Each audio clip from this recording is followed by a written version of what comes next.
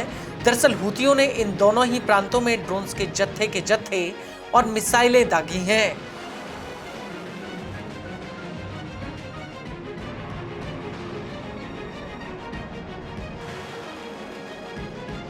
Houthi ने जिन इलाकों में ये ड्रोन लॉन्च किए हैं वो यमन का दक्षिण पश्चिमी इलाका है।